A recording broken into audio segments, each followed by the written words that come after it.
As Jerry was repairing a stretch of road in his driveway, he suddenly spotted a cover that he hadn't noticed before. Curious, he pulled on the cover to see what was below, only to uncover that it was a hidden trapdoor. Heart pounding, he opened it, revealing a dimly lit underground room. But what he found inside was beyond anything he could have imagined. Without hesitation, he reached for his phone to dial the police, his voice trembling as he described the haunting discovery. Jerry's heart was beating in his chest. Did he actually just find this? His voice was shaky, and he did his best to describe the situation in detail to the police. But he had to admit, it was all sounding a bit strange to him, too. Will the police even believe his story? Not long after, Jerry could hear the police sirens in the distance. He had climbed up the ladder as fast as he could and waited for the police to arrive on his driveway. No way on earth would he ever go down into that room again. This was now something the police had to handle.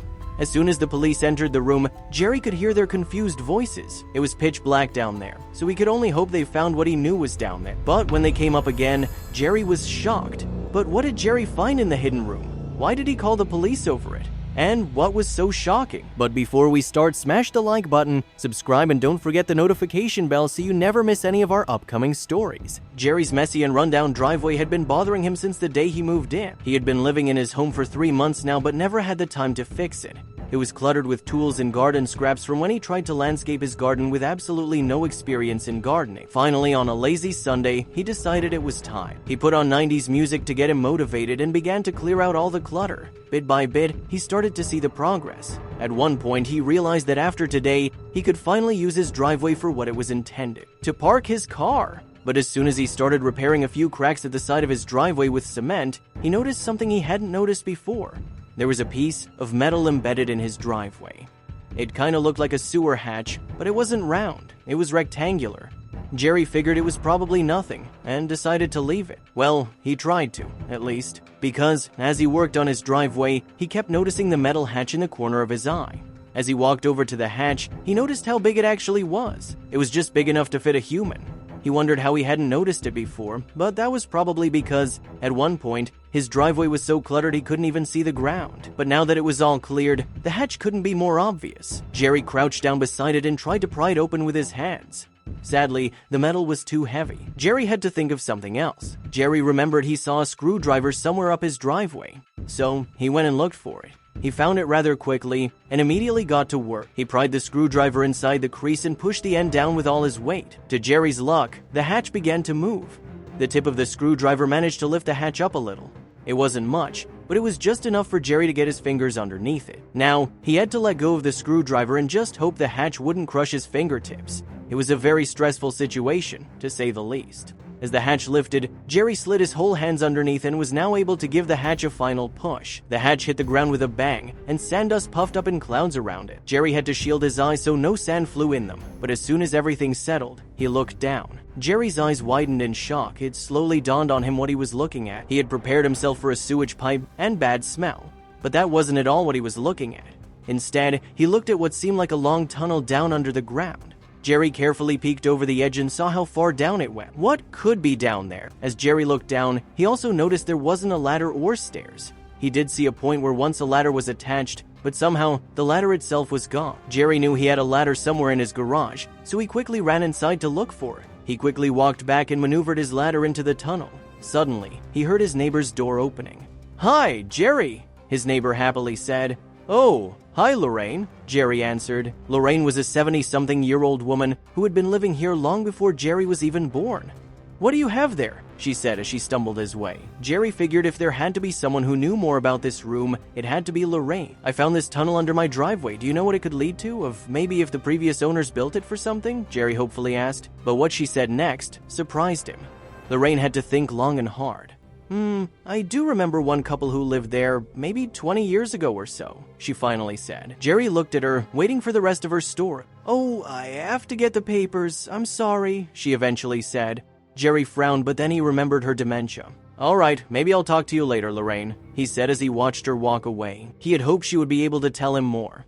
Now, there was no other option but to go down there and look around by himself. He quickly walked back to his garage and grabbed a flashlight, a face mask, and a pair of gloves. Jerry wanted to be prepared for anything, hence the gloves and face mask.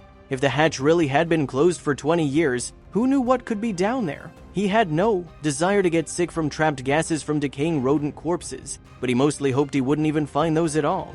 He put on his face mask and gloves and took one last deep breath of fresh air. He did a quick little prayer in his mind and began his descent down. The ladder stood on the ground all the way down, but since the tunnel was too long, it didn't reach the ground Jerry was standing on. Because of this, Jerry had to hang himself down the first few meters before his toes could reach the ladder. His heart was beating in his chest as he dangled there, desperately trying to find the ladder with his toes. Luckily, he found it, and he managed to descend all the way down. When his feet touched the ground, Jerry sighed in relief. He was off that dreadful ladder and safely on the ground. Well, safely? He wasn't so sure. Everything around him was pitch black. The only light coming into the room was from the tunnel he stood under. If he were to take one step right or left, he wouldn't be able to see a thing. He quickly grabbed his flashlight and turned it on. In the flashlight's beam, Jerry could see many different kinds of particles floating around, probably dust and sand. But Jerry wasn't sure. He was just glad he decided to wear a mask down there. Breathing that stuff in wouldn't be good for anyone. The light of his flashlight wasn't enough to light up the whole room, which told Jerry the room had to be very big. He stepped away from the tunnel above so his eyes could get used to the darkness. As his sight began to set in, he was stunned by what he saw. There were boxes piled onto one another in one corner, a little kitchen in the other, and even a baby crib tucked away behind a table. It was a huge mess, and everything was covered in dirt and grime. To Jerry's horror, he also found the things he wished not to find. Slowly, he shuffled around the room, trying not to trip over things. He put on his gloves and began to move some things out of the way. He got many little heart attacks as cockroaches and other insects shot away from underneath the boxes, but he kept going anyway. He had to see it all. Jerry knew he would never want to come down here ever again, so it was now or never. He managed to rip the tape off of one of the boxes and looked inside. It was stuffed with clothing and personal items, probably from the previous owners. But then he suddenly noticed something out of the ordinary. Behind the heap of old clothing and personal effects, Jerry felt the cold, hard surface of a door. It was expertly concealed, and he wondered how he hadn't noticed it earlier. His heart raced, thinking of the secret passageway and what might be hidden there. The underground room just became even more intriguing. Upon closer inspection, Jerry saw a rusty padlock guarding the entrance to the mysterious door. Of course, it wouldn't be that easy, he muttered to himself, his fingers tracing the cold metal. Every fiber of his being urged him to uncover the truth behind the lock. He became even more resolute in his determination to access the unknown. Frantically searching the room, Jerry's eyes settled on a sturdy metal rod, discarded amongst some rubble. With a surge of adrenaline, he grabbed it, feeling its weight in his hands. Desperation and curiosity combined, he thrust it against the padlock, hoping against hope to force it open. The lock resisted Jerry's initial efforts, causing beads of sweat to form on his forehead. Doubt crept into his mind, making him reconsider his decision. But after a few more forceful strikes, he heard a satisfying snap. The door inched open, revealing only darkness beyond its threshold. Before him was a long stairway, its end shrouded in mystery. The air was colder here, carrying with it a mix of anticipation and unease. Jerry hesitated momentarily, remembering his earlier sentiment of now or never. Taking a deep breath, he cautiously descended into the unknown. As Jerry descended, the light from the doorway grew dimmer, forcing him to rely on the faint glow of a flashlight he had on hand. The walls surrounding him were not of regular construction. They were layered, thick, and seemed to have an inner lining of metal. What kind of room needs this kind of fortification? He pondered aloud, each step echoing his growing apprehension. The deeper he went, the memories of news reports about doomsday preppers surged to the forefront of Jerry's mind. Could the previous owners have been one of those families preparing for the end times? A sinking feeling settled in Jerry's stomach as he realized he was unaware of this part of the house when he bought it. His lawyer had gone over every inch of the property's blueprints, and yet this wasn't mentioned anywhere. How could they hide something so monumental? He whispered, feeling both betrayed and intrigued. With each step, the weight of the unknown bore heavily on Jerry. He couldn't shake off the unnerving thought that perhaps there was a reason this part of the house was concealed. Jerry's feet finally touched the level ground, revealing a vast room before him. Rows of sealed boxes, much like the ones he had discovered earlier, lined the wall. The boxes, unlike anything Jerry had ever seen, were a puzzle in themselves. Crafted from a dense, dark wood and bound by metal, he wrestled with one, trying to pry its lock with the same metal rod. But this time, the obstacle proved more resilient. After what felt like hours, a faint click echoed through the room. One of the boxes had finally yielded. Slowly lifting the lid, Jerry's eyes widened, and a cold shock coursed through him. Inside lay a set of aged photographs, documentation, and most chillingly, artifacts that looked like they belonged to a time and place of great historical. Jerry's heart raced, realization flooding him that he was out of his depth. These were items that shouldn't be tucked away in a hidden basement. They belonged in a museum or perhaps with authorities. Hastily, Jerry pulled out his phone, intending to call the police or maybe an expert. But as he dialed, he was met with silence. Frustrated, he glanced at the screen to find no bars. "Of course," he muttered. "I'm practically in a fortified bunker. No way a signal can penetrate these walls." Adrenaline fueled him as he packed the artifacts back into the box, securing its lid. With the weight of his discovery in hand, Jerry bolted up the stairs. Each step was a frantic beat echoing his urgency. He needed to reach the surface, break free from the confines of the underground chamber, and find a place where he could connect with the outside world once more. Emerging into daylight, Jerry's first gasp of fresh air was a lifeline. He quickly dialed 911, the weight of the situation heavy on his shoulders. "You won't believe what I found in my basement," he began, trying to articulate the magnitude of his discovery, hoping his voice conveyed the urgency of the situation. The operator's voice, calm and even, broke into his explanation. "Sir, are you in any immediate danger?" Jerry sensed the underlying skepticism. "I understand this might sound bizarre," he stammered, realizing how the tale of hidden rooms and mysterious artifacts might sound to an outsider. "It's not just about me," Jerry pressed on, the panic in his voice evident. "These items, they're old, possibly invaluable. They could be stolen, or worse. Please," he pleaded, "I need someone to look at this." The familiar wail of sirens grew louder, pulling Jerry from his anxious thoughts. A police cruiser pulled up, followed closely by another. Officers, their expressions a mix of curiosity and caution, approached the house. Inside, the officers exchanged puzzled glances as they surveyed the hidden stairwell. "We might be in over our heads," one murmured to another. Jerry, eager to protect the integrity of the artifacts, chimed in.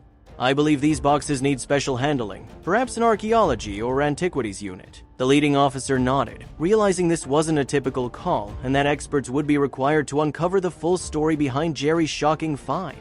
As the first box lid was carefully removed, a collective gasp echoed throughout the room. Stacks of crisp bills bundled together with rubber bands greeted them. One box after another, the room became a sea of currency. This has to be millions," one of the officers whispered, both awe and shock evident in his voice. The house was soon buzzing with activity. Officers cataloged each box, while detectives whispered among themselves, piecing together this unexpected puzzle. "We need to go deeper," one detective remarked. "This kind of money doesn't just appear out of nowhere." Detectives began their work by diving deep into the house's history. The property records, bank transactions, and witness accounts became their guide. The trail led to the couple that sold Jerry the house, but records showed they had vanished without a trace, leaving more questions than answers. As more layers of the investigation unfurled, a familiar tale from 2 decades past began to resonate with the detectives. In a bank robbery, the culprits are never caught, and the stolen money is never recovered. The pieces clicked into place, suggesting an answer to the room's enigmatic contents. "What if they were the robbers?" a detective proposed, laying out newspaper clippings of the unsolved heist. The similarities were undeniable. The audacity of the theft, the disappearance of the robbers, the amount of money stolen. Jerry's house had hidden the secret of 2 fugitives and their ill-gotten gains for 20 years. The quiet, unassuming couple had been living a life on the run, right under everyone's noses. The fortified walls, the secretive nature, the careful placement underground, it all started making sense. The bunker wasn't just for storage, but rather a calculated safe haven for the stolen wealth. The fugitives had ingeniously built a maze, shielding their ill-gotten gains right under a residential home, ensuring their bounty remained untouched and unseen for years. The police, armed with fresh evidence and renewed vigor, kick-started a massive manhunt. Alerts were broadcasted, photos circulated, and every known associate was questioned. The peaceful town became the epicenter of one of the most extensive search operations it had ever seen. "They can't have gone far," an officer declared, determination evident in his eyes. Weeks turned into months, but persistence paid off. A tip led detectives to a small town on the coast. Surveillance footage, eyewitness accounts, and ultimately, a quiet arrest in a local cafe.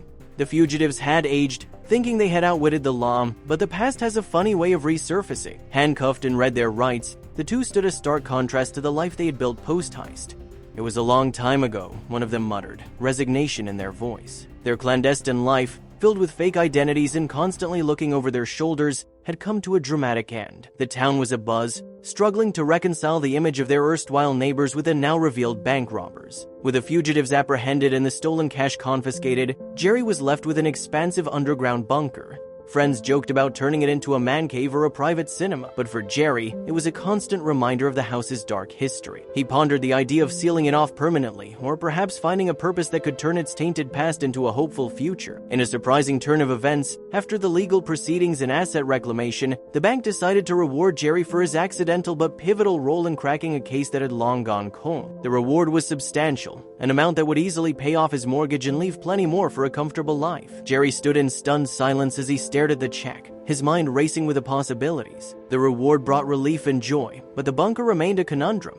Every evening, Jerry would stand at its entrance, the weight of its history pressing on him. Friends and family offered suggestions. A wine cellar, a gym, a rental space. Each idea made sense, but none felt right. Jerry was torn between preserving the bunker as a piece of local lore or erasing its presence entirely. After weeks of introspection, Jerry's heart steered him towards closure. The bunker had already revealed its secrets, and it felt inappropriate to repurpose it lightly. With the help of contractors, he began the process of sealing it, ensuring that its dark tales remained confined to the past. The work was extensive but provided Jerry with a sense of relief. Now, instead of a symbol of criminal audacity, his backyard represented his decision to look forward, leaving the shadows behind. Thank you for watching. If you like this story, don't forget to hit the like button, subscription, and ring the notification bell so you never miss our upcoming story.